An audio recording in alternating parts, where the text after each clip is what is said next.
Welcome back to English in Advance, where we are dedicated to transforming your English from functional to exceptional. I am so delighted that you have decided to join me today for what I promise will be an incredibly useful and engaging session.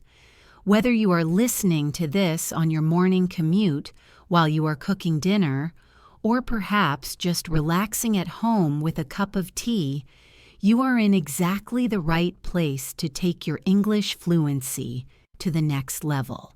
Today, we are going to start a very special journey together. Over the course of this extensive masterclass, we are going to master 50 essential English phrases for daily life. These are not just random words from a textbook that you will never use. These are the real, living phrases that native speakers use every single day in conversations, in movies, at work, and with friends. My goal for you is simple. I want you to not only understand these phrases when you hear them, but to feel completely confident using them yourself. We are going to take our time. We will not rush. I want this to feel like a conversation between friends, where we explore the language together, looking at examples, practicing pronunciation, and really understanding the feeling behind the words. So take a deep breath, relax your shoulders, and let's dive into our first set of phrases. To start us off, I want to talk about something very common. Imagine you are faced with a task that looks difficult, but actually it turns out to be incredibly easy for you. How do you describe that? You could say it is easy, but a native speaker would often say it is a piece of cake. Yes, you heard me right, a piece of cake. This is a wonderful idiom that we use constantly. When you say something is a piece of cake, you mean that it requires very little effort. Think about eating a delicious slice of cake. Is it hard work? No, of course not. It is enjoyable and easy. That is the feeling we want to convey. Let me give you a situation to help you visualize this. Imagine your friend asks you if you can fix their computer. You are an expert with computers, so you look at them, smile, and say, "Don't worry. Fixing this will be a piece of cake." You are reassuring them that it is no trouble at all. Let's try another example. Maybe you have an English exam coming up and you have studied very hard. You walk out of the exam room and your friend asks how it went. You can confidently reply that the exam was a piece of cake because you answered every question easily. Now, I want you to practice this with me. I will say the sentence and then I will leave a quiet space for you to repeat it out loud or in your head. Listen closely. The driving test was a piece of cake. Now you try. The driving test was a piece of cake. Excellent. Remember, use this whenever you want to express that something is simple or surprisingly easy. It is a friendly and casual way to show confidence. Moving on from easy tasks, let's look at a phrase that sounds a bit violent but is actually very kind and supportive. The phrase is break a leg. Now, please do not worry. We do not actually want anyone to get hurt. If you hear someone say break a leg, they are actually wishing you good luck. This phrase comes from the world of theater and acting. Superstitious actors used to believe that wishing someone good luck was actually bad luck, so they said the opposite. Today we use it all the time, especially before a performance, a speech, or a big presentation. For example, imagine your sister is about to go on stage to sing a song. You would hug her and say you were going to be amazing, go out there and break a leg. It sounds funny if you translate it literally, but emotionally it means I support you and I hope you do great. Let's imagine another scenario. You are about to go into a very important job interview. You are nervous and adjusting your tie or your scarf. Your best friend looks at you and says, "Hey, you are prepared for this. Go in there and break a leg." It is a warm, encouraging phrase. Let's practice the pronunciation together. Notice how the words flow together. Break a leg. It almost sounds like one long word. Listen again. Break a leg. Now it is your turn to say it. Break a leg. Very good. So the next time someone tells you they have a big event coming up, do not just say good luck. Surprise them with your natural English and tell them to break a leg.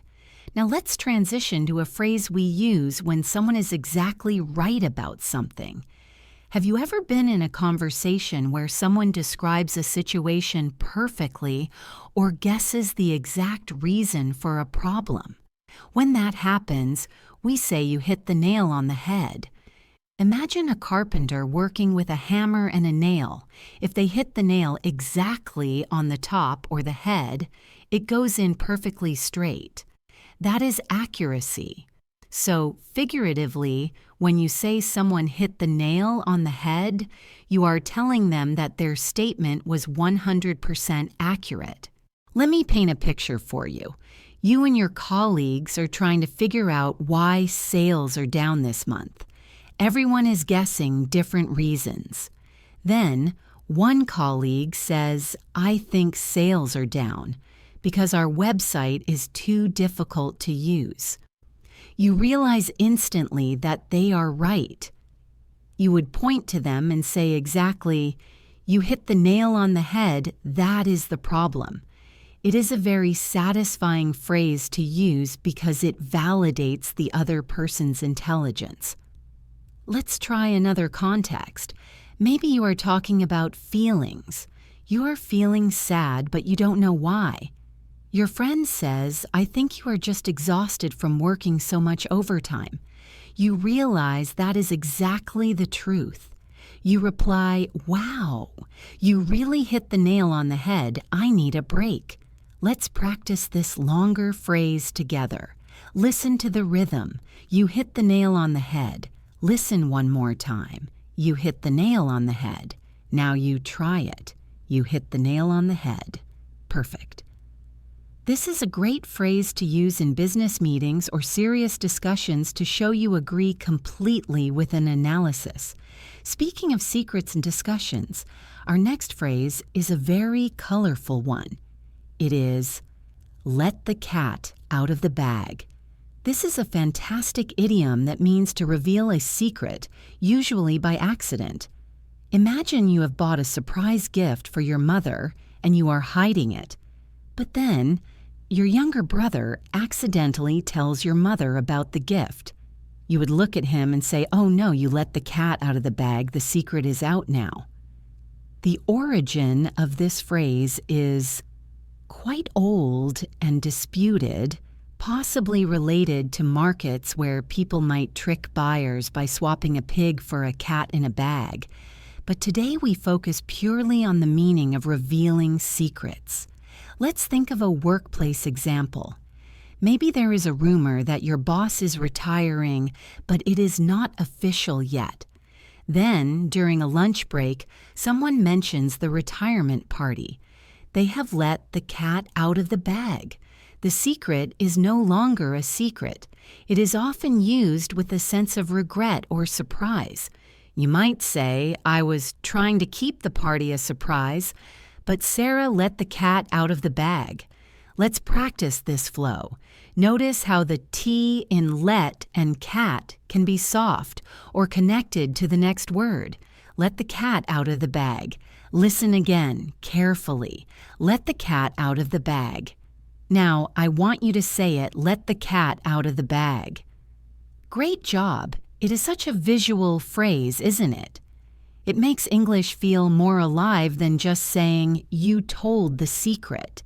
Let's move on to a phrase that describes how often something happens. Sometimes things happen every day, like drinking coffee. But what about things that happen very rarely? For those rare events, we use the beautiful phrase, once in a blue moon. A blue moon is a real astronomical phenomenon where a second full moon appears in a calendar month, which is quite rare. So when we say something happens once in a blue moon, we mean it hardly ever happens. For instance, maybe you have a friend who lives in a different country. You do not see them often. You might tell someone, I only see my friend Anna once in a blue moon because she lives so far away. It emphasizes the rarity. Let's consider a dietary example. Maybe you usually eat very healthy food, but occasionally you love to eat a giant chocolate sundae. You could say, I usually eat salads, but I indulge in dessert once in a blue moon. It suggests it is a special, rare treat, not a habit. Here's another situation. Imagine your father is very serious and rarely laughs, but yesterday he told a joke. You might say my dad telling a joke is something that happens only once in a blue moon. Let's practice speaking this phrase. It has a lovely poetic rhythm to it. Once in a blue moon. Listen again. Once in a blue moon. Now, you repeat it. Once in a blue moon. Wonderful. It is much more descriptive than just saying rarely or not often. It adds color to your speech. Now let's talk about money. We all know that some things are cheap and some things are expensive. But when something is extremely expensive, almost too expensive, we have a very funny phrase for it. We say it costs an arm and a leg. Obviously, you do not pay with your body parts, but the phrase suggests the price is so high it feels like a huge sacrifice. Imagine you are walking past a luxury car dealership and you see a beautiful red sports car. You look at the price tag and your eyes go wide. You turn to your friend and say, I would love that car, but it costs an arm and a leg. You are saying it is way out of your budget. Or perhaps you are planning a holiday. You want to stay in a 5-star hotel, but when you check the rates, you realize it is too much. You tell your partner, we should look for a cheaper hotel. That one costs an arm and a leg. It is a very common hyperbole, which means an exaggeration for effect. You can also use it in the past tense. You could say my new laptop is amazing, but it cost me an arm and a leg. Notice the verb cost stays the same in the past tense, or you can say costed in some dialects, but cost is standard. Let's stick with the standard present tense for practice. It costs an arm and a leg. Listen to the linking words. Costs an arm. It costs an arm and a leg. Now you try. It costs an arm and a leg. Very good. Use this whenever you want to complain about high prices. It is very relatable. From money, let's turn our attention to health. We all have days where we do not feel 100%. Maybe you are not seriously ill, but you feel tired. Maybe a slight headache, or just a bit weak. The perfect phrase for this feeling is under the weather. It is a gentle way of saying you are not well without giving too many gross details. If you call your office to say you cannot come to work, you might say, I am feeling a bit under the weather today, so I am going to stay home and rest. It sounds professional, yet honest. The origin comes from sailors. When a sailor was sick, they would go below deck, literally under the weather, to recover away from the storm. Today we use it for anything from a cold to just feeling off. Imagine you are at a party, but you are not having fun because your stomach hurts a little. Your host asks if you are okay.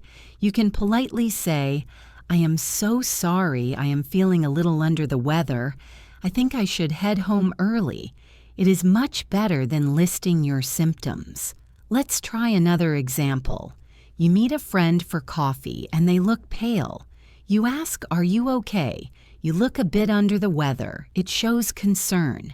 Let's practice this useful phrase, under the weather. Make sure you get the Sound in weather clear. Under the weather. Now your turn. Under the weather. Excellent. This is a must-know phrase for polite social interaction in English. Let's shift gears to problem solving. We all want to be efficient, right? Imagine you have two problems and you solve both of them with a single action. In English, we say you kill two birds with one stone. Again, like breaking a leg, this sounds a bit violent, but it is purely metaphorical. It simply means accomplishing two goals with one action. For example, imagine you need to exercise, and you also need to walk your dog. If you take your dog for a run, you are exercising yourself and the dog at the same time. You can say, I will take the dog for a run and kill two birds with one stone. You were efficient. Let's look at a work example. You need to travel to London for a business meeting, but you also have a grandmother who lives in London that you want to visit. If you plan the trip to do both, you are killing two birds with one stone. You are maximizing your time. It is a very positive phrase about efficiency. You might hear someone say, I need to go to the bank and the supermarket, and they are next to each other. So I will go now and kill two birds with one stone. Let's practice the rhythm of this idiom. Kill two birds with one stone. Listen closely to the intonation. Kill two birds with one stone. Now you say it. Kill two birds with one stone. Great. It makes you sound very smart and organized when you use this phrase. Now, while being efficient is good, sometimes people try to be too fast and they skip important steps. When you do a job poorly or cheaply to save time or money, we say you cut corners.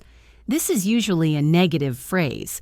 If you cut corners, you are not doing the job properly. Think about building a house. If the builder buys cheap materials to save money, the house might not be safe. You would say the builder cut corners, and now the roof is leaking. It implies a lack of quality. Or imagine you are writing an essay for school. You do not check your spelling because you want to finish quickly.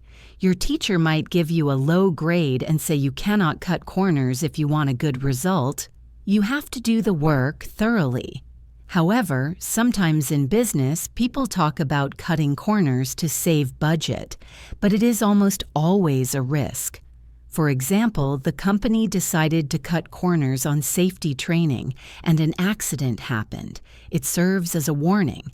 So, if you want to advise someone to be thorough, you say don't cut corners. Let's practice this short but powerful phrase. Cut corners. Listen to the hard C sounds. Cut corners. Now you try. Cut corners. Remember, cutting corners is rarely a good thing in the long run, so use this phrase to talk about quality and effort. Sometimes a bad situation gets even worse. Have you ever had a day where you lost your wallet and then it started raining? Losing the wallet was the injury, and the rain was the insult. We have a phrase for this, which is to add insult to injury. It means to make a bad situation worse, usually in a way that feels unfair or humiliating. Let's break it down with a story. Imagine you are late for work, which is already bad. You are stressed. Then, as you are running to the office, a car drives through a puddle and splashes water all over your nice clothes. Being late was the injury. Getting splashed was the insult. You could tell your colleague I was already late, and then, to add insult to injury, I got soaked by a car. It emphasizes how terrible the day is. Here is another example. A confusing parking ticket. You get a parking fine, which is bad. When you go to pay it, the website is down and you have to pay a late fee. You are frustrated. You say I had to pay the fine, and to add insult to injury, they charged me an extra fee for their broken website. It is a phrase used when venting frustration. Let's practice saying this. It is a bit longer, so take it slow to add insult to injury. Connect the words insult and to add insult to injury. Now you try to add insult to injury. Very well done. It is a very expressive phrase for storytelling. Next, I want to teach you a phrase for when you agree enthusiastically with someone. If your friend says something and you think, yes, that is exactly true, you can say that again. Now be careful. You are not asking them to actually repeat the sentence. Please do not be confused. If you say you can say that again, it means I agree with you completely. For instance, it is an incredibly hot summer day. You and your friend are sweating. Your friend says it is absolutely boiling today.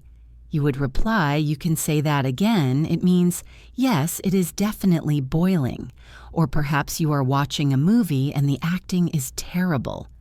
Your partner whispers, this movie is really boring. You nod and whisper back, you can say that again.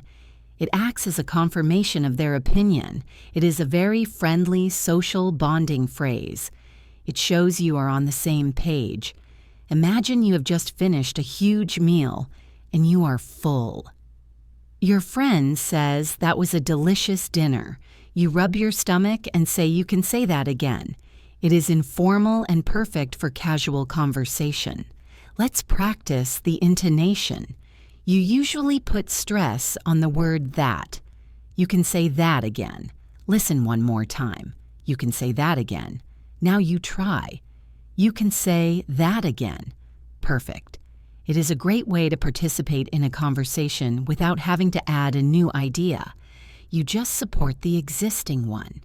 Let's look at a phrase that is about facing difficult things. Sometimes we have to do something unpleasant that we have been avoiding.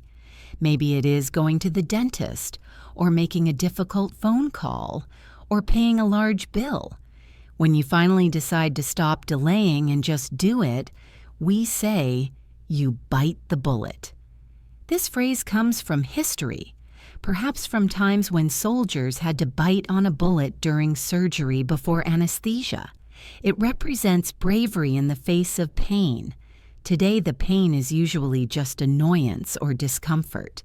For example, your car is making a strange noise. You know repairs will be expensive, so you have been ignoring it. But today you decide I have to bite the bullet and take the car to the mechanic. You are accepting the inevitable. Or imagine you have a very difficult boss and you need to ask for time off. You are scared to ask. But you tell yourself, I just need to bite the bullet and ask him today. It is about summoning courage. It implies that you know it will be unpleasant, but you are going to do it anyway. Let's try another one. You hate waking up early, but you need to catch a 6 a.m. flight. You say, I hate early mornings, but I will just have to bite the bullet and set my alarm. Let's practice this strong phrase, bite the bullet. Listen to the alliteration of the B sounds. Bite the bullet.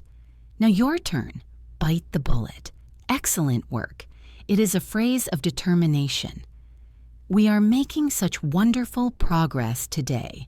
Let's continue with a phrase that describes listening very intently. If someone has something very interesting to tell you, you want to hear every word. You might say, I am all ears. This gives the mental image that your entire body has turned into ears because you are listening so hard. It means you are giving your full attention. For example, your friend says, I have some huge news to tell you about my new job. You would lean in and say, tell me, I am all ears. It invites them to speak. It is very polite and encouraging. Or imagine a child wants to tell you a story they made up. You kneel down to their level and say, go ahead, I am all ears. It makes the speaker feel important. It is the opposite of ignoring someone. If you are in a meeting and your boss asks for suggestions, you can raise your hand and say, I have an idea. And your boss might say, go ahead, we are all ears. It means the whole room is ready to listen.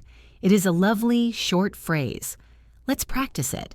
I am all ears. Connect the M of am to all.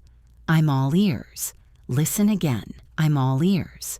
Now you try. I'm all ears. Very good. Use this to show you are a good listener. Now, let's talk about a phrase used when you are teasing someone. Have you ever told a joke where you trick someone for a moment? We call this pulling someone's leg.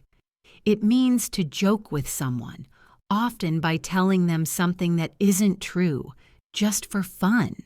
For instance, you walk into the office and tell your colleague, hey, did you hear? The boss said we all have to work on Saturday.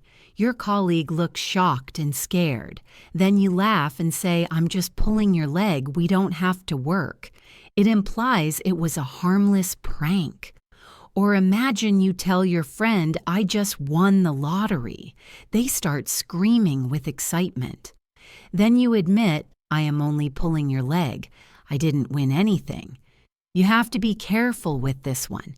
You only do it with friends who have a good sense of humor. It is playful. You can also ask someone if they are joking by saying, are you pulling my leg? If someone tells you something unbelievable, like I just saw an elephant in the street, you would look at them skeptically and ask, really? Are you pulling my leg? It is a great way to verify the truth. Let's practice. Pulling someone's leg, or in the first person, I'm just pulling your leg. Listen to the flow. I'm just pulling your leg. Now you try. I'm just pulling your leg. Great. It adds a nice sense of humor to your interactions. Let's move to a phrase that is very useful when you are feeling overwhelmed. Sometimes life gets busy. You have work, family, hobbies, and chores. If you take on too many responsibilities, more than you can handle, we say you have bitten off more than you can chew. Think about eating a sandwich. If you take a gigantic bite, you cannot chew it, and you might choke. It is too much. Figuratively, this means you agreed to do too many things. For example, you promised to organize the office party, coach your son's soccer team, and paint your house all in the same week. You are stressed and tired. You might admit to a friend, I think I bit off more than I can chew with all these projects. It is an admission that you need help or you need to drop some tasks. Or perhaps you decide to learn 3 languages at the same time. After a week, you are confused. You realize I bit off more than I can chew. I should focus on just English for now. It is a very wise phrase. It reminds us to know our limits. You can also use it to warn others. If your friend wants to start a new business while having a new baby, you might gently say, be careful not to bite off more than you can chew. Let's practice this longer idiom. Bite off more than you can chew. Listen to the rhythm. Bite off more than you can chew. Now you try it. Bite off more than you can chew. Very informative. We are covering so much ground, and I hope you are feeling more confident with every phrase. Let's look at a phrase for when you are unsure about a decision. You are waiting to see how things develop before you act. We say you are going to play it by ear. This comes from music. If you play by ear, you play without reading sheet music. You just feel the music as you go. In life, it means to handle a situation spontaneously without a strict plan. For example, you and your friends want to have dinner, but you don't know if you will be hungry at 6 p.m. or 8 p.m. One friend asks, what time should we book the table? You might reply, let's not book. Let's just play it by ear and see how we feel later. It suggests flexibility. Or imagine you are traveling. You have a hotel for the first night, but nothing after that. You say we will just play it by ear for the rest of the trip. We will find hotels as we travel. It is a very relaxed way of planning. However, be careful not to use it for very serious things where a plan is needed. You wouldn't want a surgeon to say, "I'll just play the surgery by ear." That would be scary. But for social plans, it is perfect. Let's practice. Play it by ear. Listen again. Play it by ear. Now you try. Play it by ear. Excellent. Finally, for this section, let's talk about sleeping. There is a very specific idiom for going to sleep. We say hit the sack. A sack is a bag, and traditionally mattresses were sacks filled with hay or straw. So hitting the sack meant lying down on your mattress. Today it just means going to bed. If you are very tired after a long day of work, you might yawn and say, "I am exhausted. I'm going to hit the sack." It is informal and casual. You wouldn't say this to your boss in a formal email, but you would say it to your family. You can also say, "hit the hay," which means the same thing. Imagine you are at a party and it is getting late. You want to leave. You can say to the host, "Great party, but I have to hit the sack. I have an early start tomorrow." It is a clear and commonly understood phrase. Let's practice. Hit the sack. Short and sharp. Hit the sack. Now you try. Hit the sack. Simple and effective. We have covered a wonderful variety of phrases today, from pieces of cake to hitting sacks. Each one of these idioms adds a layer of color and personality to your English. Instead of sounding like a robot, you sound like a human being with feelings, humor, and culture. I want you to try and use at least one of these phrases today. Maybe tell someone you are feeling under the weather if you are tired, or wish someone to break a leg. Small steps lead to big progress. Welcome back as we continue this journey on English in Advance. Consistency is the magic ingredient in learning any language. It is not about studying for 10 hours one day and then doing nothing for a month. It is about showing up, just like you are doing right now, and listening, practicing, and absorbing the language little by little. In the previous section, we covered some fantastic idioms, and I hope you have already found an opportunity to use one or two of them. Maybe you told someone that a task was a piece of cake, or perhaps you decided to hit the sack early last night. Now, we are going to expand your vocabulary even further. We have a fresh set of phrases that are going to help you describe work situations, emotions, memories, and social interactions with the natural ease of a native speaker. As always, I want you to relax. There is no pressure here. Think of this as a safe space where we can explore the beautiful complexities of the English language together. I will be right here with you explaining every detail, giving you plenty of examples, and pausing to let you practice speaking. So if you are ready, let's continue our conversation and discover our next phrase. Let's begin this section with a phrase that is all about patience and waiting. In our busy lives, we often have to wait for instructions or wait for a situation to resolve itself. If you tell someone to wait patiently and not take any action yet, you can use the phrase, "sit tight." Imagine you are in a movie scene.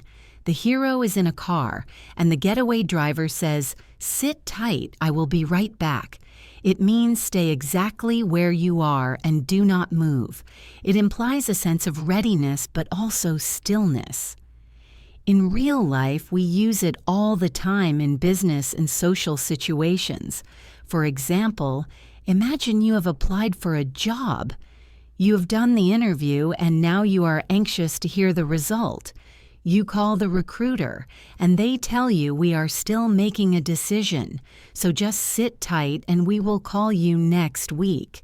They are asking you to be patient and not to worry. Or perhaps you are at a restaurant with friends, and the table is not quite ready.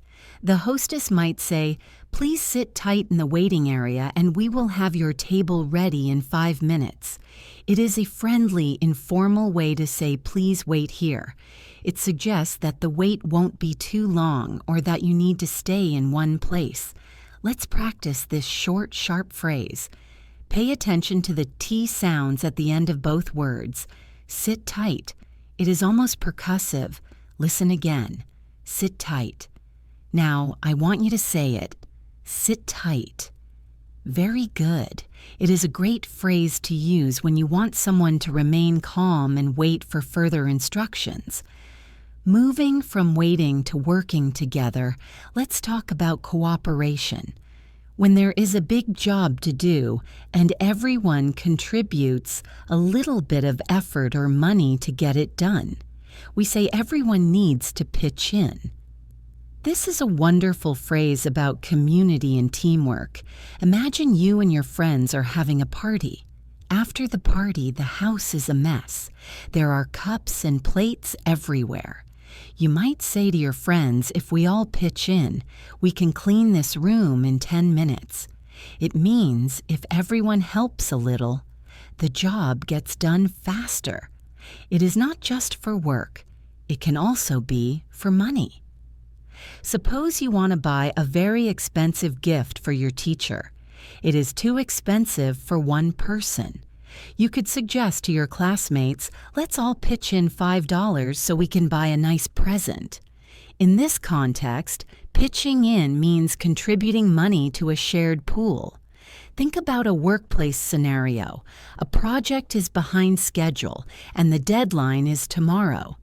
The manager might ask the team, "I need everyone to pitch in and stay an hour late today to finish this." It implies a collective effort. Let's practice the pronunciation. Connect the ch sound in pitch to the in. Pitch in. Listen to the flow. Pitch in. Now you try it. Pitch in. Excellent. It is a very positive phrase that shows you are a team player. Now let's discuss a phrase that relates to stopping a bad habit. Usually when people try to quit something like coffee, smoking, or eating sugar, they do it gradually. But sometimes people decide to stop completely and suddenly, all at once.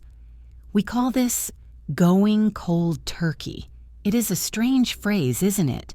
The origin is a bit murky, possibly related to the skin of a cold turkey looking like the skin of someone in withdrawal, but the meaning is very clear today. It means quitting a habit abruptly. For example, imagine you drink 5 cups of coffee every day and you realize it is making you anxious. You decide to stop drinking coffee immediately from today with no transition. You would tell your friend, "I decided to quit coffee and I went cold turkey." It implies it was difficult and sudden. Or think about social media. Maybe you spend too much time scrolling on your phone. You could say, "I'm addicted to this app, so I'm going to delete it and go cold turkey." No more usage at all. It is a phrase often associated with bravery and strong will because quitting something suddenly is hard. You might ask someone, "Did you stop smoking gradually?" And they might reply, "No, I went cold turkey." Let's practice this interesting idiom. Go cold turkey. Listen to the rhythm. Go cold turkey. Now, your turn. Go cold turkey. Very interesting visual, right? It will help you remember the concept of sudden stopping. From habits, let's move to memory. Have you ever heard a name or seen a face that seems familiar, but you cannot quite remember exactly who it is or where you know them from? It triggers a vague memory. In English, we say that rings a bell. Think of an old doorbell or a church bell. When it rings, it gets your attention. When a memory rings a bell, it alerts you that you know this information, even if it is not totally clear yet. For instance, someone asks you, "Do you know a man named John Smith?"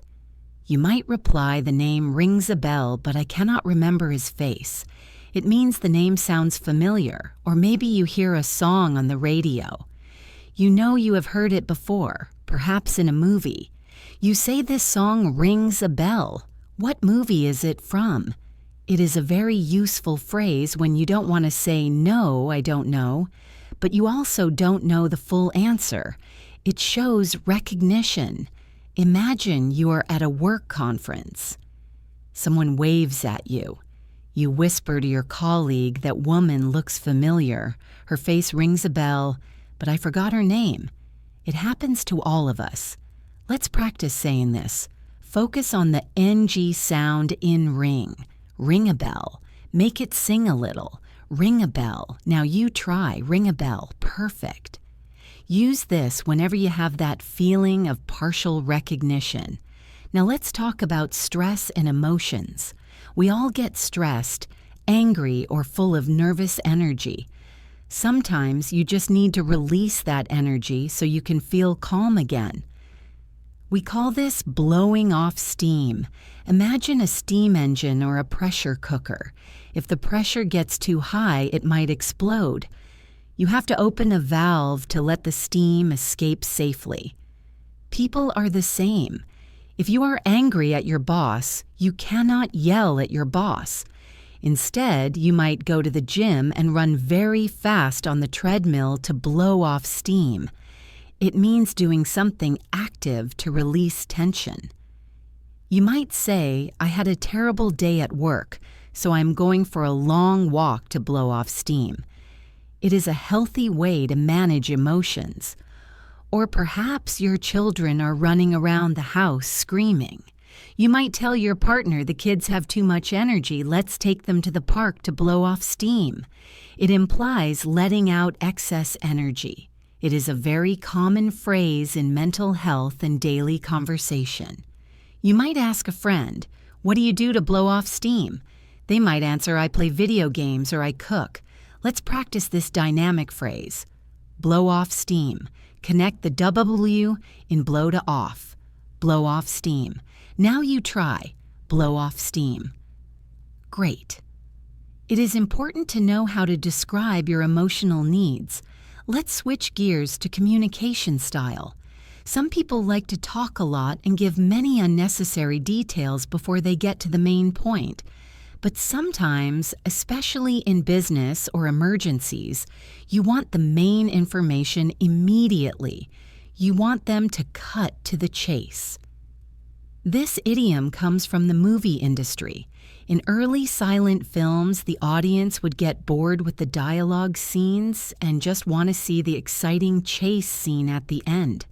So, cutting to the chase literally meant skipping to the action. Today, it means get to the point. Imagine you are in a meeting and a colleague is talking about the history of the project for 20 minutes. You are impatient. You might politely say, "We are running out of time, so let's cut to the chase. What are the results?" It signals a need for brevity and focus. Or maybe a friend calls you and starts talking about the weather, but you know they want to ask for a favor. You might laugh and say, "Hey, cut to the chase. How much money do you need to borrow?" It is direct, so be careful to use it with a polite tone so you do not sound rude. It is very effective when you are in a hurry. Let's practice.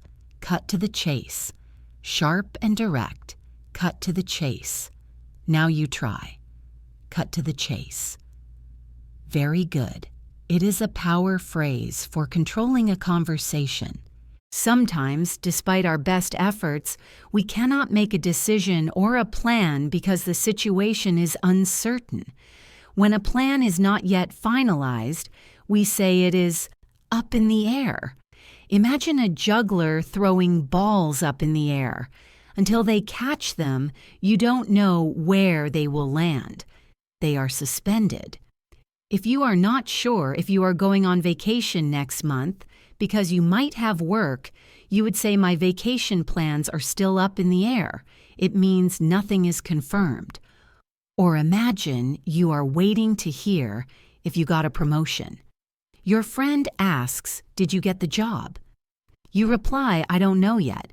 It is all up in the air until the manager returns from his trip." It conveys a state of limbo or uncertainty. It is not necessarily negative. It just means undecided.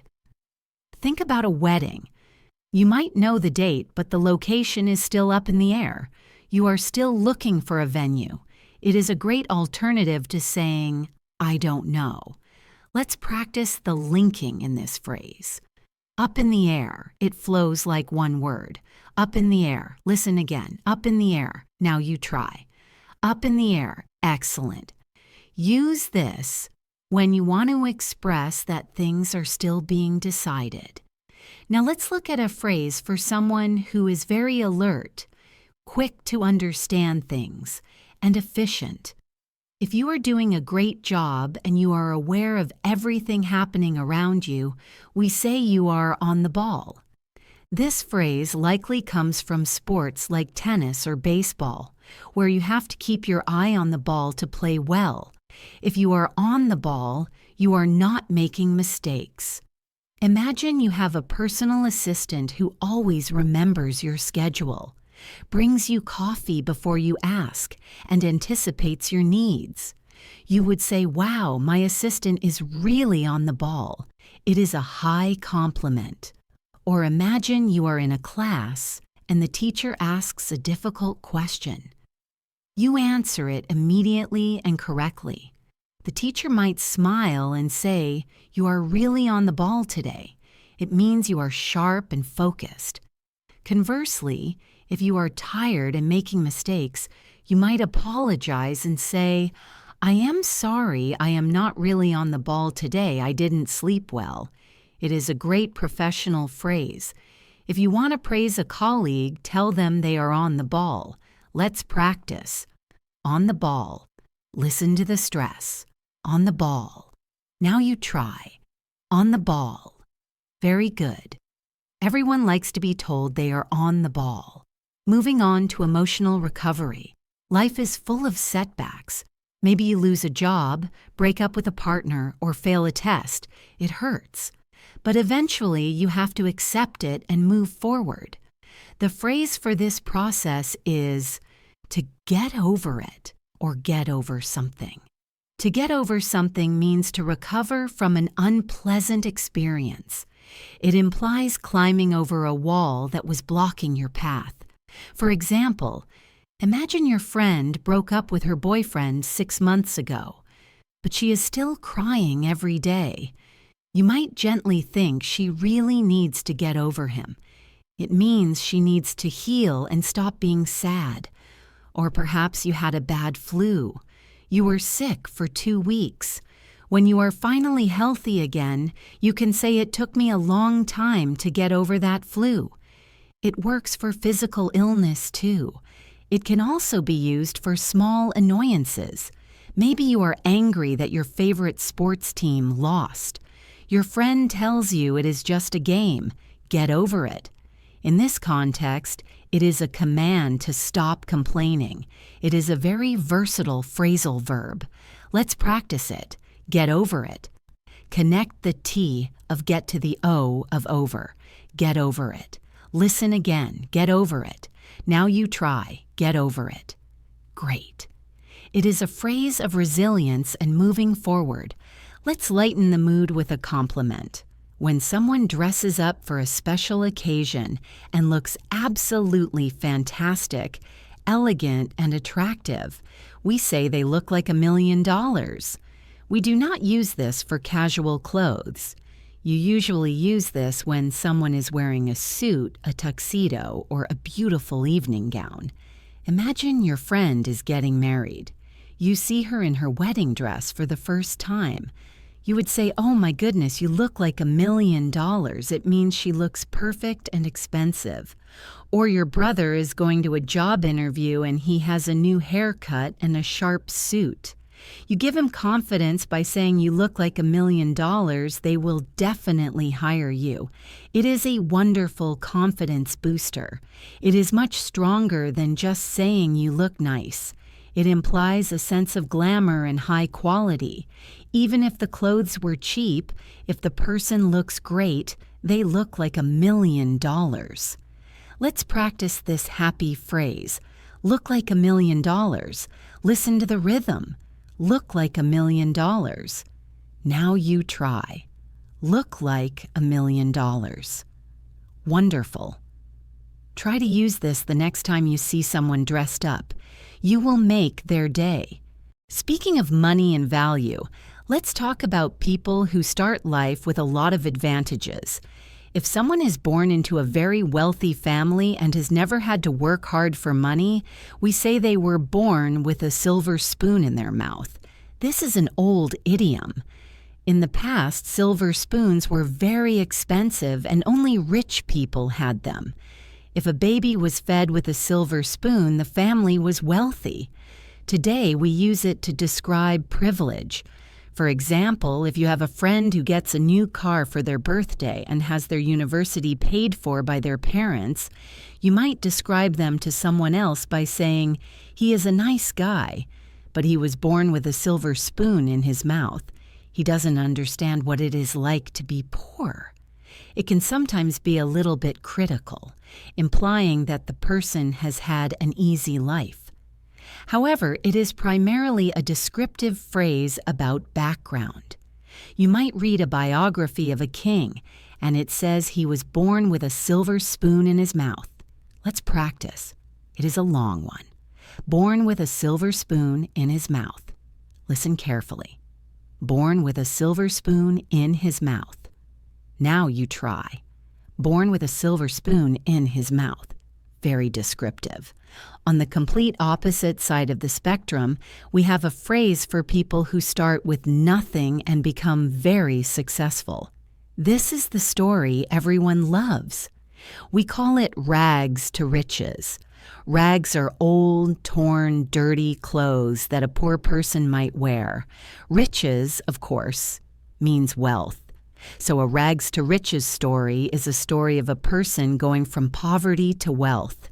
You mentioned you like biographies of entrepreneurs. Many of them have rags to riches stories. Think about someone who started a business in a garage with no money and became a billionaire. You would say his life is a true rags to riches story. It is a phrase full of hope and admiration. You might see a movie about a famous singer who grew up on the streets.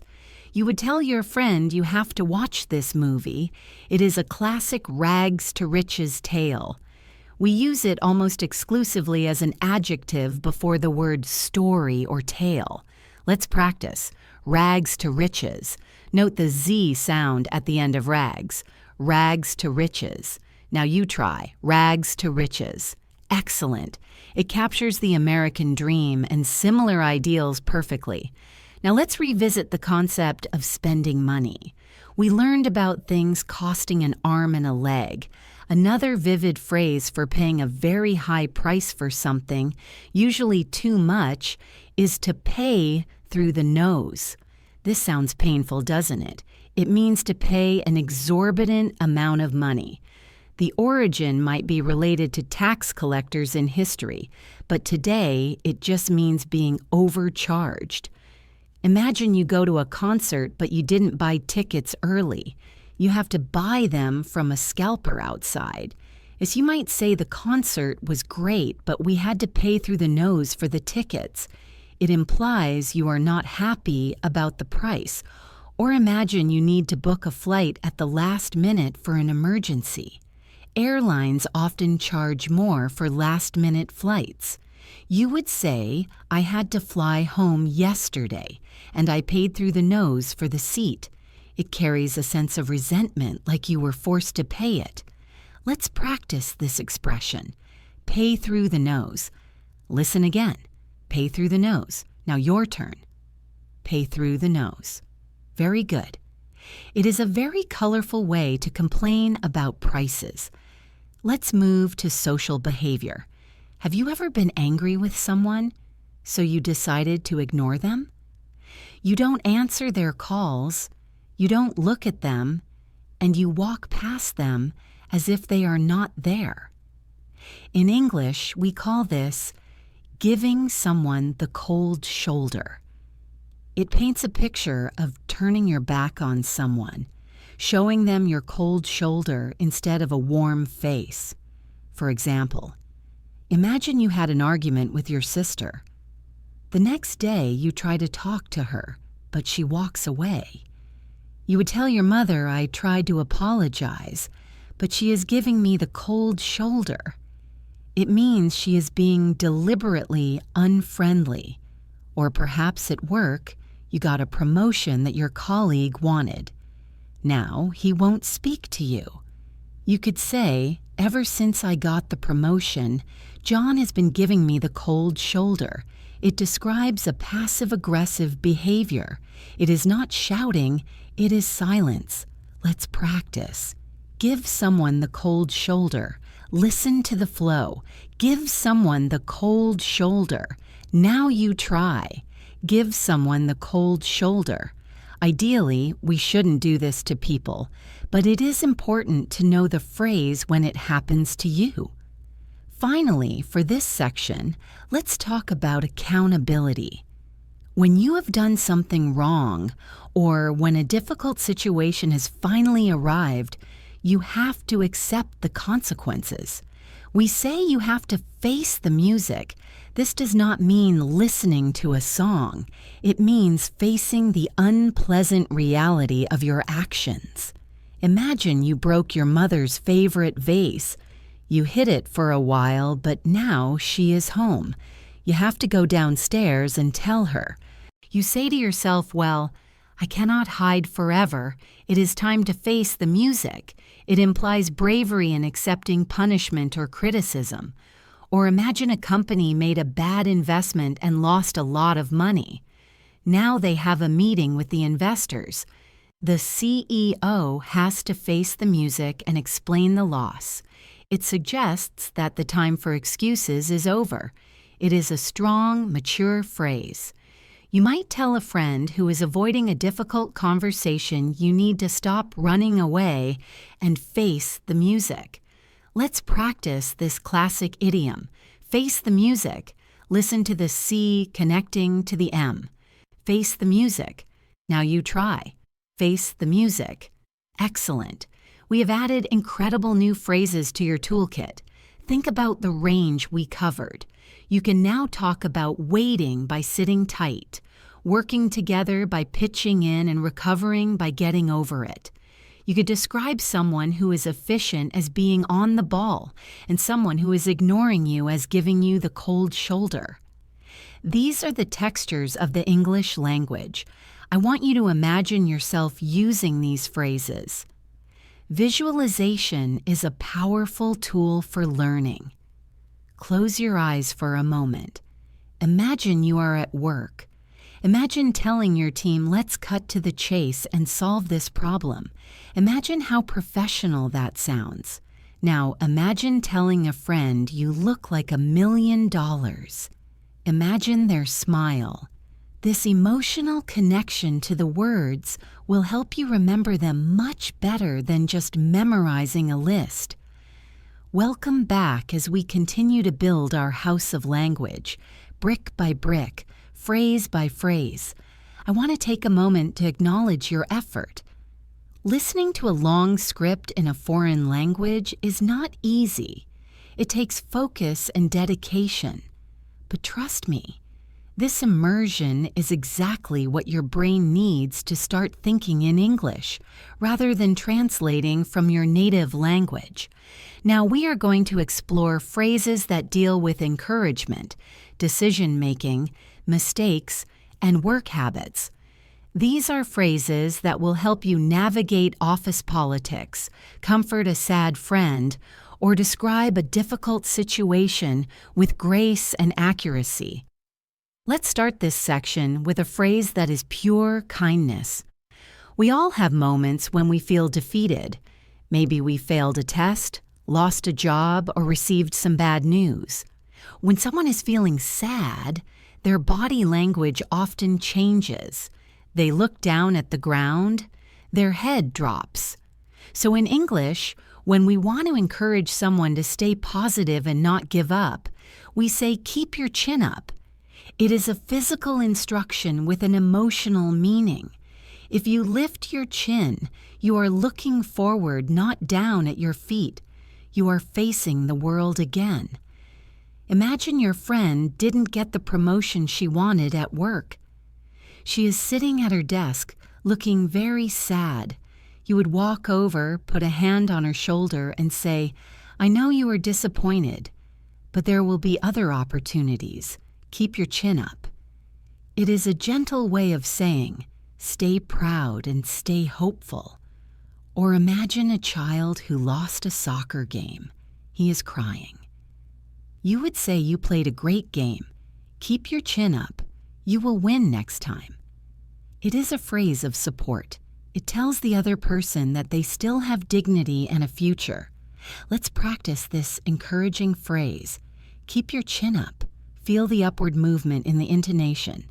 Keep your chin up. Now you try. Keep your chin up. Wonderful. Use this whenever you want to be a supportive friend.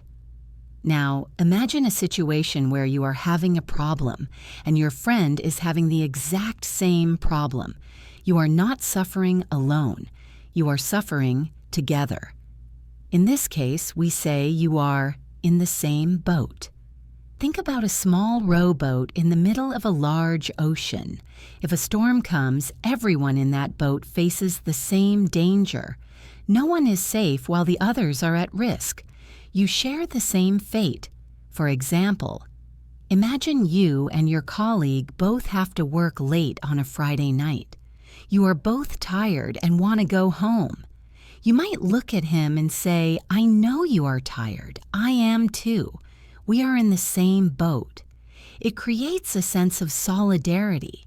It means I understand your feelings because I am experiencing them too. Or consider a situation where the price of electricity goes up. Everyone in the neighborhood is complaining. You could say everyone is worried about the bills. We are all in the same boat. It is a very unifying phrase. It reminds us that we are connected. However, you cannot use this if your situation is different. If you are rich and your friend is poor, you are not in the same boat regarding money. It must be a shared experience. Let's practice. In the same boat. Connect the words gently. In the same boat. Now you try. In the same boat. Very good. It is a nice way to build connection through shared struggle. Let's move on to a phrase about communication styles. We learned about cutting to the chase, which means being direct. Now let's learn the opposite. Sometimes people are afraid to say what they really mean. They talk about unimportant details because they are nervous or polite. They avoid the main topic. We call this beating around the bush. This idiom comes from hunting. Hunters would hit or beat the bushes to scare birds out without going directly into the dangerous thicket. Today it means avoiding the main point. Imagine you want to ask your boss for a raise. You go into his office, but you are scared. You talk about the weather, the football game, and the coffee machine. Finally, your boss might say, "Stop beating around the bush and tell me what you want." He knows you are avoiding the topic. Or perhaps you broke your friend's phone. You are telling them a long story about how slippery the floor was. Your friend might interrupt and say, "Are you trying to tell me you broke my phone? Don't beat around the bush." It is usually a criticism. We tell people not to do it. We say, "Don't beat around the bush, just be honest." Let's practice the rhythm. Beat around the bush. Listen to the B sounds. Beat around the bush. Now you try. Beat around the bush. Excellent. It is a very visual phrase for indirect communication. Speaking of responsibility and taking action, our next phrase comes from the world of tennis. In a tennis match, if the ball is on your side of the net, you have to hit it. If you don't do anything, the game stops. So, when it is someone's turn to make a decision or take the next step, we say, "The ball is in your court." It places the responsibility firmly on them. For example, imagine you've had a job interview. You answered all the questions, you sent a thank you email, and now you are waiting. You have done everything you can. You would tell your friend, "I have done my best. Now the ball is in their court." It means you are waiting for them to act. Or imagine you had a fight with your brother. You apologized and sent him a message. He hasn't replied yet. You can say, "I apologized." So the ball is in his court now. He has to decide if he wants to talk to me. It is a phrase that gives you peace of mind because you realize you have done your part. It is very useful in negotiations. You make an offer and then you say the ball is in your court. Let's practice. The ball is in your court. Listen to the flow. The ball is in your court. Now you try. The ball is in your court. Great job. It helps you define boundaries in relationships and business. Now let's talk about making mistakes. Specifically, the mistake of accusing the wrong person or following the wrong path. We call this barking up the wrong tree. Imagine a hunting dog chasing a cat. The cat runs up an oak tree, but the dog gets confused and stands at the bottom of a pine tree barking. The dog thinks the cat is there, but the dog is wrong. The dog is barking up the wrong tree. In human life, it means you are pursuing a mistaken line of thought. For example, the police are questioning a suspect for a robbery, but the suspect has an alibi. He was in another city. The suspect tells the police, "You are barking up the wrong tree. I didn't do it." It means looking for the answer in the wrong place. Or imagine you think your computer is broken because the screen is black. You try to fix the screen for hours. Then you realize the computer was just unplugged. You were fixing the wrong thing. You were barking up the wrong tree. It is often used when someone blames you for something you didn't do. You can defend yourself by saying, "If you think I took your stapler, you are barking up the wrong tree. I have my own stapler. Let's practice." Barking up the wrong tree. Listen to the rhythm. Barking up the wrong tree. Now you try. Barking up the wrong tree. Very good. It is a colorful way to point out a mistake. Let's switch themes to hard work. We all know people who work incredibly hard, often staying up very late into the night to study or finish a project. We have a beautiful old-fashioned phrase for this, which is to burn the midnight oil. Before electricity, if you wanted to work late at night, you had to burn oil in a lamp. It was expensive and showed dedication. Today, even with electric lights, we use the phrase to mean working late into the night. Imagine you are a university student during exam week. You are studying until 3 a.m. every night. Your mother calls and asks how you are. You say, "I am tired. I have been burning the midnight oil all week to prepare for these exams." It implies serious effort. Or imagine a team of architects trying to finish a design before a deadline. The office lights are on all night. They are burning the midnight oil. It is a phrase that commands respect. It shows you are committed. You wouldn't use it for partying late, only for work or study. Let's practice this poetic phrase. Burn the midnight oil. Connect the words gently. Burn the midnight oil. Now you try. Burn the midnight oil. Excellent.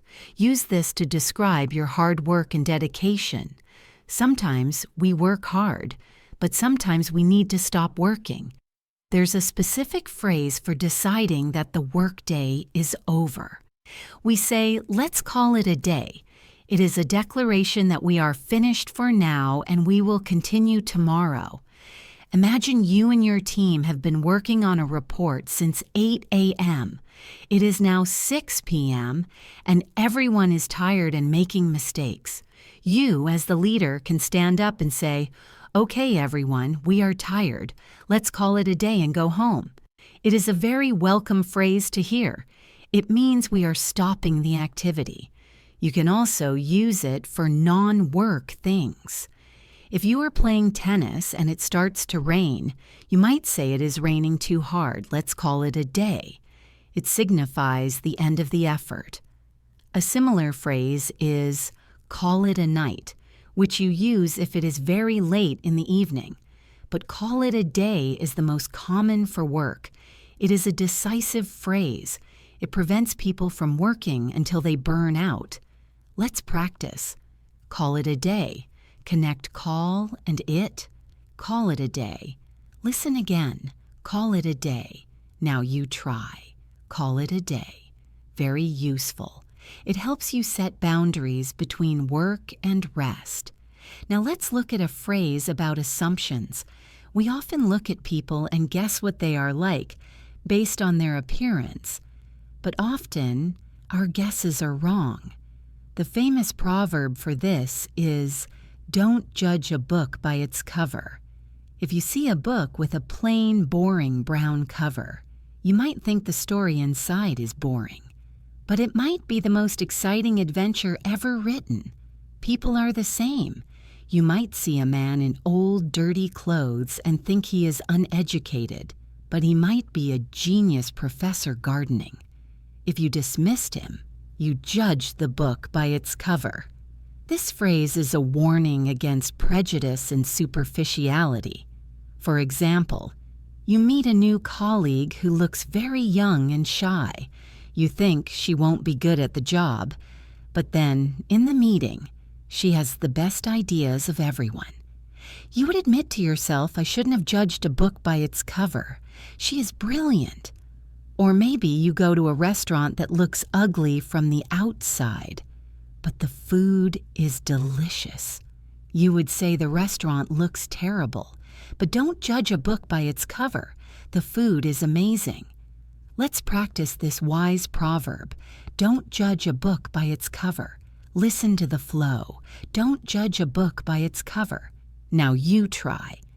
Don't judge a book by its cover. A very important lesson in life and language. Let's move to a phrase that is used when you want to know what someone is thinking. Imagine you are sitting with a friend and they have been quiet for a long time, staring out the window. You are curious. You want to invite them to speak. You can ask a penny for your thoughts. It is a sweet, gentle invitation. It literally means, "I will give you a penny if you tell me what is in your mind." Of course, no money actually changes hands. It is just a figure of speech. For instance, your husband is looking at the bill with a frown. You touch his hand and say a penny for your thoughts. He might then explain he is worried about the budget. It is much softer than saying, "What are you thinking?" or "Why are you quiet?" It gives them permission to share without pressure. You can use it on a date, with family, or with close friends. It is rarely used in serious business meetings, as it is quite intimate and casual. It implies you value their inner world. Let's practice this gentle question. A penny for your thoughts. Listen to the intonation, which goes up at the end. A penny for your thoughts? Now you try. A penny for your thoughts? Lovely. It is a charming way to start a conversation. Speaking of conversations, have you ever been talking about someone and then suddenly that person walks into the room? It is a strange coincidence. In English, we say "speak of the devil." The full old phrase was "speak of the devil and he shall appear," But today we just say the first part. It is not an insult. You are not calling your friend a devil. It is just an expression of surprise at the timing. Imagine you are telling your colleague, I haven't seen Sarah in weeks. And just as you say that, Sarah walks through the door. You would smile and say, well, speak of the devil, hi, Sarah. It acknowledges the coincidence. It usually gets a laugh. It lightens the mood. Or maybe you are on the phone talking about your brother, and suddenly your brother calls you on the other line. You could say to your friend, speak of the devil, my brother is calling me right now. It is a fun, superstitious little phrase that adds flavor to daily interactions. Let's practice. Speak of the devil. Listen to the rhythm. Speak of the devil. Now you try. Speak of the devil. Great. Use it next time a coincidence happens.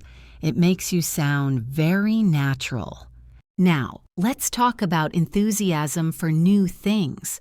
When a new invention or a new idea is really, really good, we often say it is the best thing since sliced bread.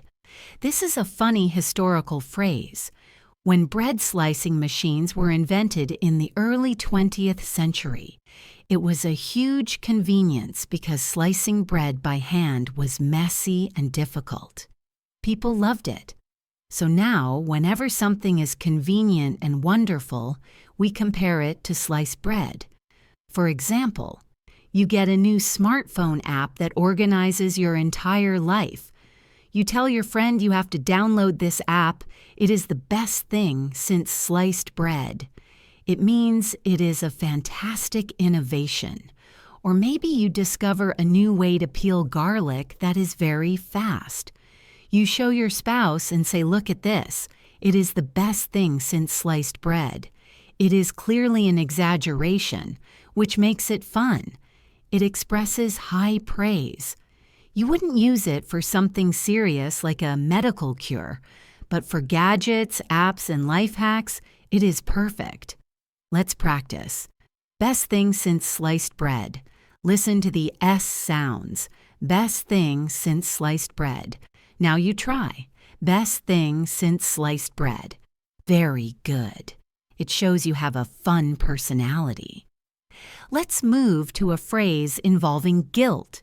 If you catch someone in the middle of doing something wrong with the evidence right in their hands, we say you caught them red-handed.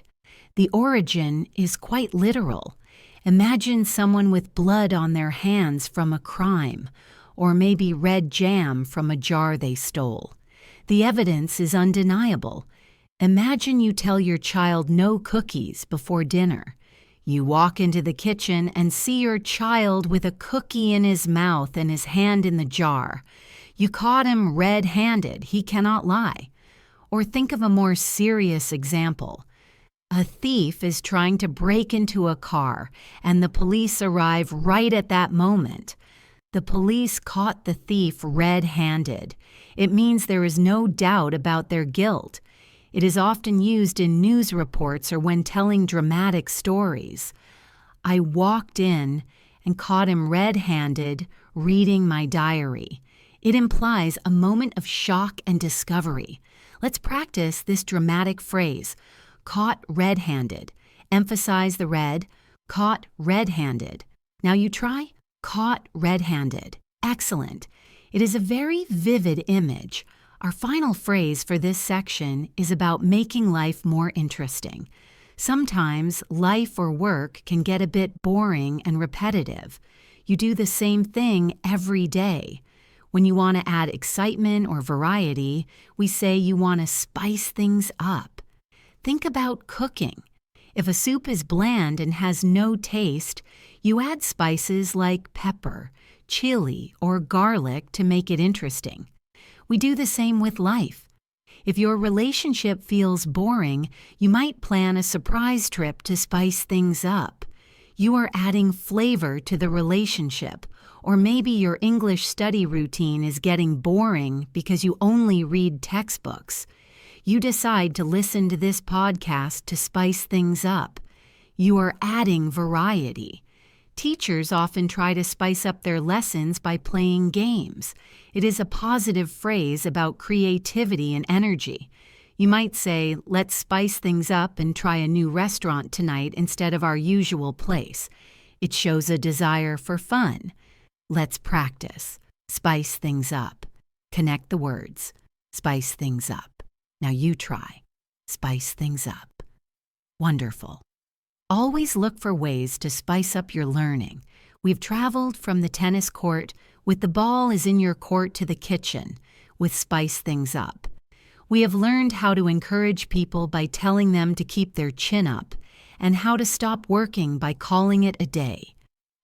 Welcome back as we enter the final stretch of our masterclass. We've been on quite a journey together, haven't we? We started with simple things like cake and luck. We navigated through workplace challenges. We explored deep emotions. And now, here we are at the finish line. If you have listened to everything so far, you have demonstrated a level of commitment that separates the dreamers from the achievers.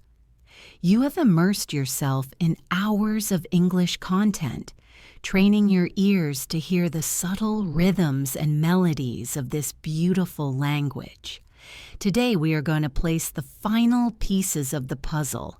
We have a few more essential phrases to cover to reach our goal of 50, and then I want to spend some time talking about how you can keep this knowledge alive forever. We are going to finish strong. We are going to finish with confidence. Let's begin this final section with a phrase that is incredibly useful for general guidance. In life, there are strict laws like speed limits, and then there are general principles that are usually true but not always accurate. We call a general principle a rule of thumb. This is a fascinating phrase. Its origin is debated, with some suggesting it comes from old carpenters who used the width of their thumb to measure things roughly, rather than using a precise ruler. So, a rule of thumb is a rough measurement or a practical guide. For example, when you are cooking rice, a common rule of thumb is to use 2 cups of water for every 1 cup of rice. Is it scientifically perfect for every type of rice? Maybe not, but it is a good general guide. It works most of the time. Let's look at a business example. A good rule of thumb for meetings is to always finish 5 minutes early to let people stretch. It is not a law written in a contract, but it is a wise practice. Or perhaps you are planting a garden. The gardener might tell you as a rule of thumb, plant these seeds after the last frost of the winter. It helps you make decisions when you don't have exact data. You might ask a friend, is there a rule of thumb for how much to tip a waiter in this country? You are asking for the general custom. Let's practice this useful expression. Rule of thumb. Connect the words rule and of. Rule of thumb. Listen again. Rule of thumb. Now you try. Rule of thumb. Excellent. It is a phrase that makes you sound very knowledgeable and practical. Moving from practical rules to social interaction, let's talk about that awkward feeling when you meet new people. The room is quiet, everyone is shy, and no one knows what to say. The atmosphere feels frozen and cold. To start a conversation and make everyone relax, you need to break the ice. Imagine a ship traveling through the Arctic Ocean. The water is frozen solid. The ship needs a strong metal bow to smash the ice so it can move forward. In conversation, silence is the ice. You break it by telling a joke, asking a question, or giving a compliment. For instance, you are at a training workshop with strangers. The leader might say before we start, let's play a game to break the ice. They want to dissolve the tension. Or imagine you are on a first date. You are both nervous. You might try to break the ice by asking about their favorite movie. Once the ice is broken, the conversation flows like water. It is a very positive action. We often call a person who is good at this a good icebreaker. You might say it was a quiet party until John arrived. He really knows how to break the ice with his funny stories. Let's practice this social phrase, break the ice. Listen to the hard K sound in break connecting to the word the. Break the ice. Now you try, break the ice. Very good. Being able to break the ice is a wonderful social skill. Next, let's look at a phrase for students or anyone learning something new, just like you. When it is time to study very hard, we say it is time to hit the books. We previously learned to hit the sack, which means to sleep. To hit the books means to study with intensity. It implies you are not just casually reading, you are working. Imagine you have a final exam tomorrow. Your friends invite you to the cinema. You have to say, I would love to go, but I have a big exam tomorrow, so I have to hit the books. It shows dedication. It is a very common phrase on university campuses. You might hear a student say, the library is open all night, so I am going to go there and hit the books. It doesn't literally mean punching the books. It means engaging with them deeply. You can also use it if you are researching a project. You might say, I don't know the answer to that legal question yet. I need to hit the books and find out. It suggests research and effort. Let's practice this academic phrase. Hit the books. Listen to the rhythm. Hit the books. Now you try. Hit the books. Great.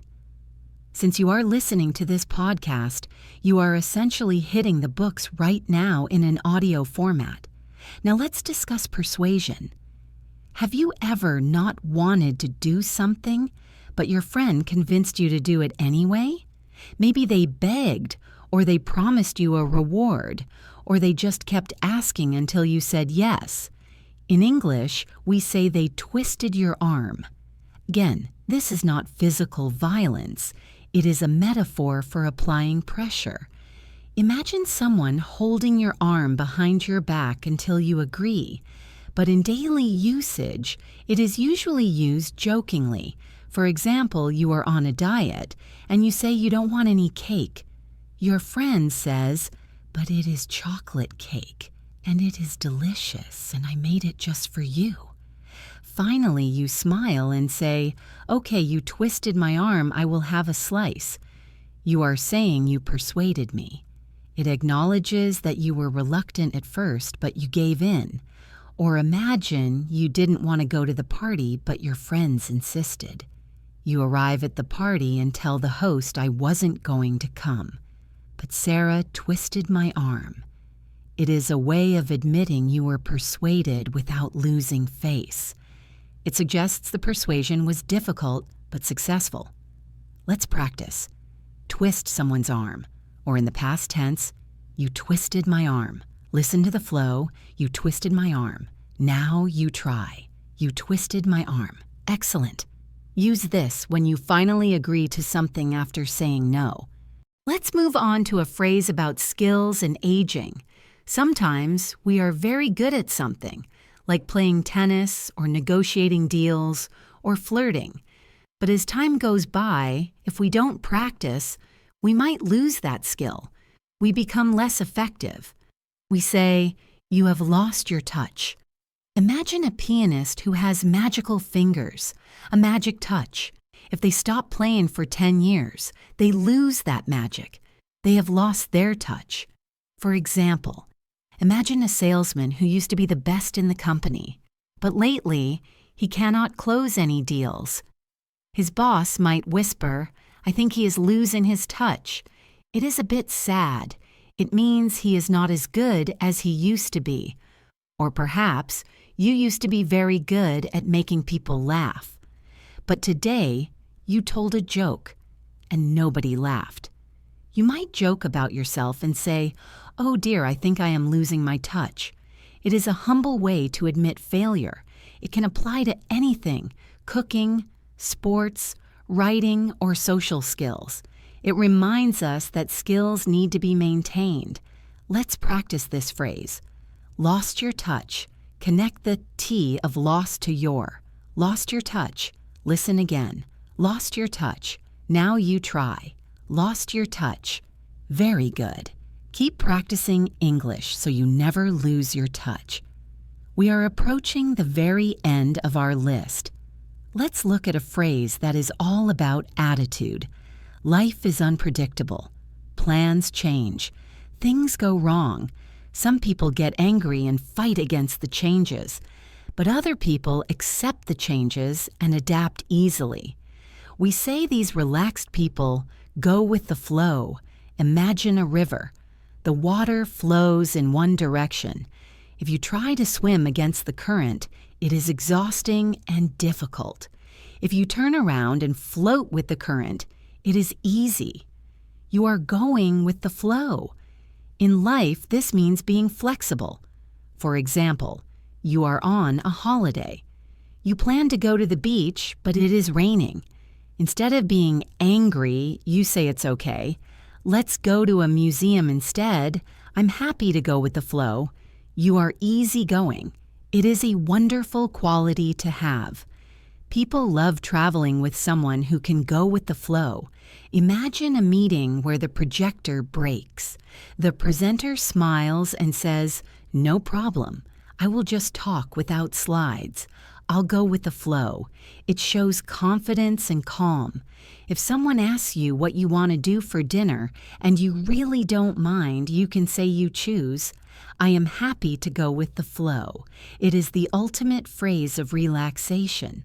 Let's practice. Go with the flow. Feel the smooth rhythm of the words, like water. Go with the flow. Now you try. Go with the flow. Wonderful. And finally, for our 50th phrase, let's choose one that celebrates the end of a long day or a long project.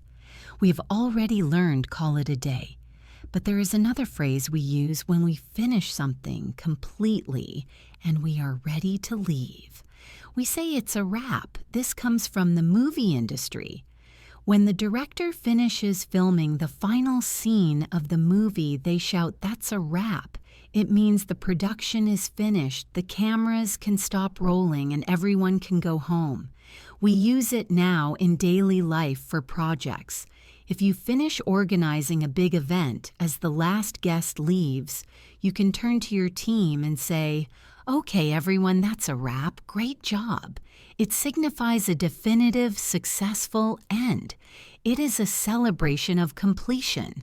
If you are recording a video for your YouTube channel and you finish the last sentence, you might say to yourself, "And that's a wrap." It feels very satisfying. It is the period at the end of the sentence. So let's practice this final phrase of our series. That's a wrap. Connect the S as Y to ah. That's a wrap. Listen one last time. That's a wrap. Now you try. That's a wrap. Perfect. Congratulations. You have done it. We have just covered 50 essential English phrases. Take a deep breath and let that sink in. 50 phrases. That is 50 new ways to describe your world, 50 new tools to express your feelings, and 50 new keys to unlock conversations with native speakers. You should feel incredibly proud of yourself. Most people say they want to learn English, but they never put in the time. You are different. You are here, at the end of this journey, having listened to thousands of words, actively participating in your own education. That is the definition of success.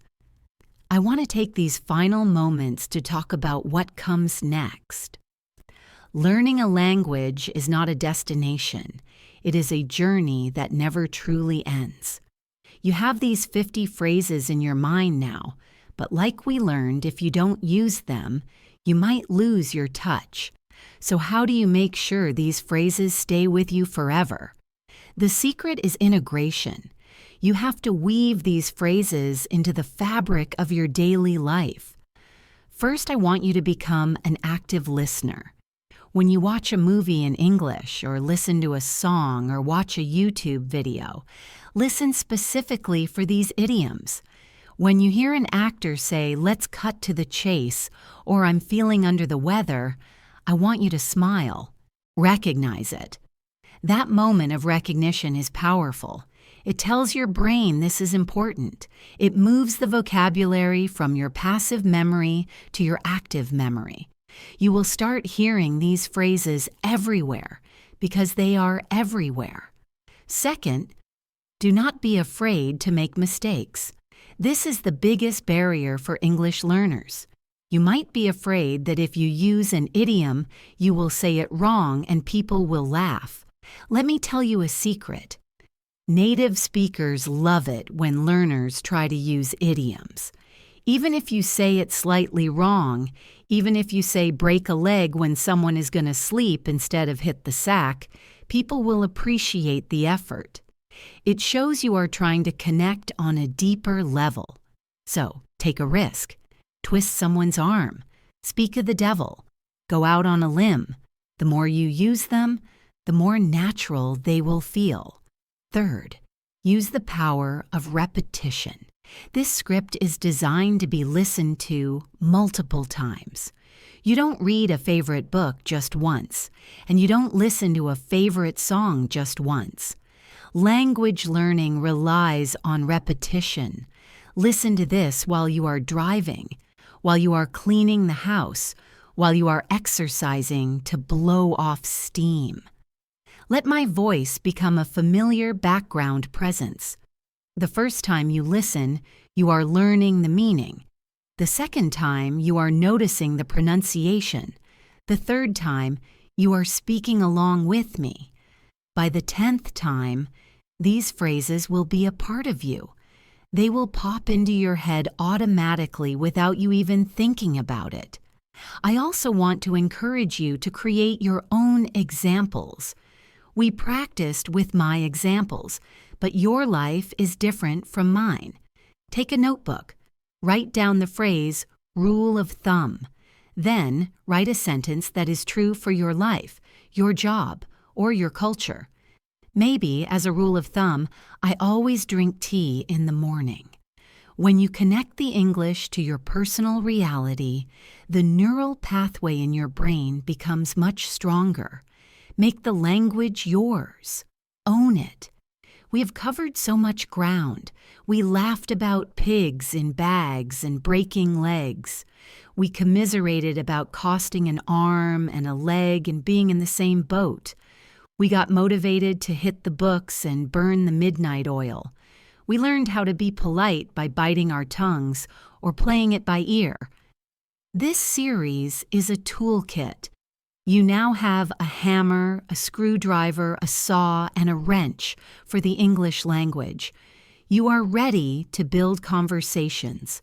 I want to thank you from the bottom of my heart for allowing me to be your teacher for this series.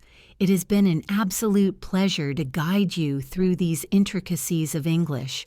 I hope you found the explanations clear, the stories engaging, and the practice helpful. My goal for this channel, English in Advance, is to bridge the gap between textbook English and real-world fluency, and I hope this masterclass has helped you cross that bridge. If you have enjoyed this, if you feel that you have learned something valuable, please consider supporting the channel. Subscribe so you never miss a future lesson. We have so many more topics to explore. Grammar, pronunciation, culture, and more advanced vocabulary. Leave a like if you enjoyed this format, and please share this with a friend who is also learning English. Maybe you can be study partners. You can practice these phrases together. You can tell your friend, "Hey, don't beat around the bush. Did you do your homework?" You can create a community of learning. Remember, every expert was once a beginner. Every fluent speaker once struggled to find the right word. You are on the right path. Keep your chin up. Keep your eyes on the ball. Don't cut corners. And most importantly, enjoy the process. Learning English is a beautiful adventure that opens up the entire world to you. So for the final time in this series, this is Jessica signing off. You have been wonderful students. Go out there and break a leg. Use your new phrases with pride. And remember, when it comes to learning English, the ball is now in your court. Thank you for listening, and until next time, keep practicing, stay curious, and take care. That's a wrap.